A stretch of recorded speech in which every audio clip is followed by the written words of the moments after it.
Hello and welcome to An Old Man Watches. And today I'm going to be talking about the 1995 science fiction comedy action movie Tank Girl. And in this film, it is what we learn is that in 2023, so next year, just a heads up, a comet strikes the Earth and decimates the water supply. A decade after that event, the little remaining water on the planet is pretty much all controlled by the evil mogul Kesley and his Water and Power Corporation, W&P. This allows Kesley to dominate what is left of the human population because he monopolises the water supply. However, there is a commune in the Australian outback that still operates a water well, the last one not controlled by W&P.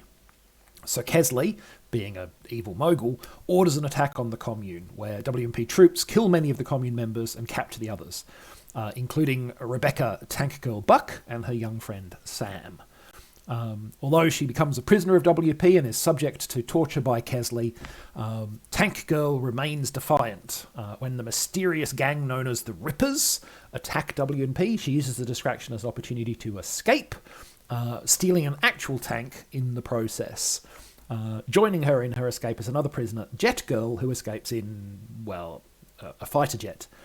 You can probably see the pattern here.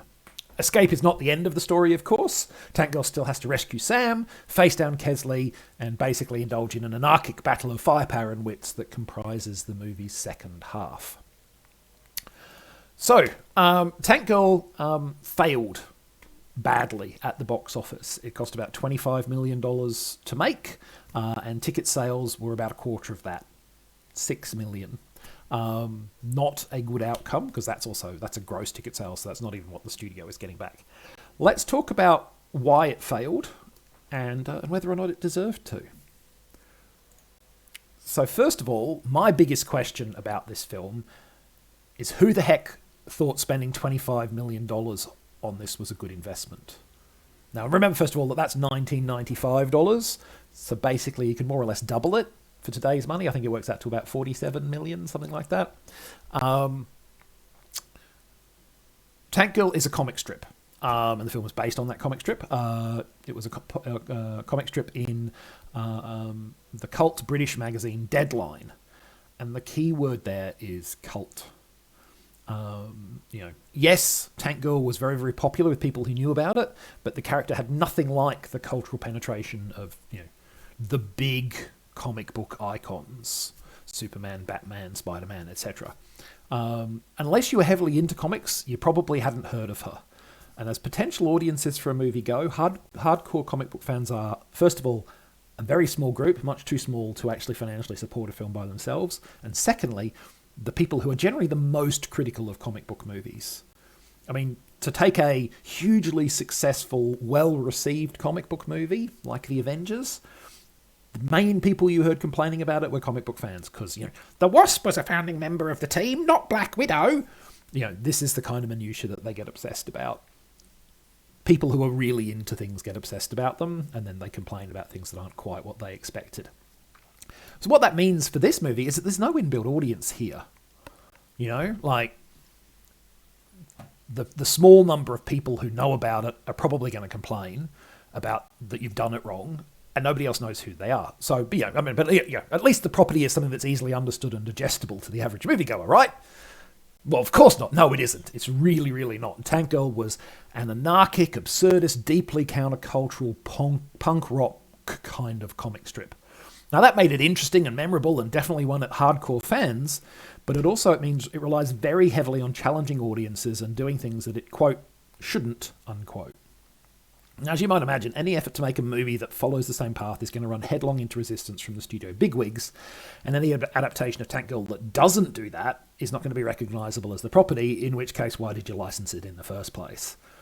Now, I want to be clear that I quite like this film, despite its flaws, some of which we'll get to in a moment, and I'm glad it was made, but I remain baffled at the decision to make it. I remain even more baffled by the fact that people are talking about doing it again, even though I personally would love to see it. But let's move on.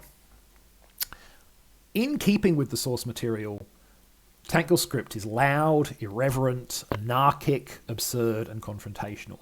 It features a huge amount of potty humour, slapstick violence, and a general disregard for politeness. It also features animated segments, the massive musical number out of nowhere, mutant kangaroo men, one of whom becomes Tank Girl's lover, though plans for him to do a full frontal nudity scene with a prosthetic suit, including genitalia, were kiboshed by the studio. And it also includes just about anything else that the director and screenwriter thought that they could get away with. Perhaps most shocking of all, at least in Hollywood, is that it has a willingness to allow its female lead to be physically unattractive in some scenes. This was another thing that the studio hated, and they actually demanded that segments of a torture sequence be cut because actor Laurie Petty looked too ugly, quote unquote, in them. Not because, she was being tortured and they had no issues about a scene where somebody was being tortured, mind you. What they had issues with was that she didn't look sufficiently bangable in the process, apparently. Yeah, it was the 90s. And that kind of attitude brings me to the last thing, which is that one of the reasons that Tank Girl was likely poorly received at the time is that it is a film with a strong feminist slant. It centres a woman in the narrative, a woman who's also not conventionally attractive, and it focuses much more on her friendships with other women than it does on the one that she has with her male romantic/sexual partner. He's very much an afterthought in her life. Critical assessment of the film in the past decade or so has generally been much more positive than the reception it got back in the 90s, recognising that despite its flaws, it had great energy, good performances, and that the flaws were in many cases studio-enforced, likely result of its feminist themes unsettling the studio's 100% male producers and executives who made heavy, harmful cuts. Now, as I said before, despite the failure of this film, there is interest in taking another stab at bringing Tank Girl to the big screen. The last information I had is that Margot Robbie's production company optioned the rights in 2019. I'd be interested to see that. Hope it happens. Doubtful that it's a financially viable decision, but maybe Margot Robbie's actually in the lead. Who knows? But the Tank Girl has continued to enjoy success in print. The character has got resonance.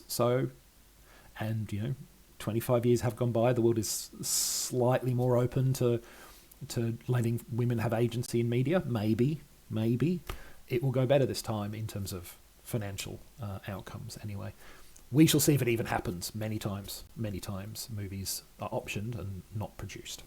But that's Tank Girl, a movie that I will probably rewatch sometime in the near future because talking about it makes me want to see it again. Next time, a double feature of sorts, as I talk about both the film Pathogen from 2006 and the 2009 documentary Zombie Girl, which is about the making of it. Now, why did Pathogen merit a documentary about its making? Well, because it was written, directed, produced, shot, and edited by the then 12-year-old Emily Higgins, pictured on screen right now. It's a movie made by a 12-year-old, and that is unusual to say the least. So next time, we'll talk about both the movie that Emily made and the movie about the movie that Emily made. But that's next time. In the meantime, thanks for watching this one, and I hope you enjoyed it.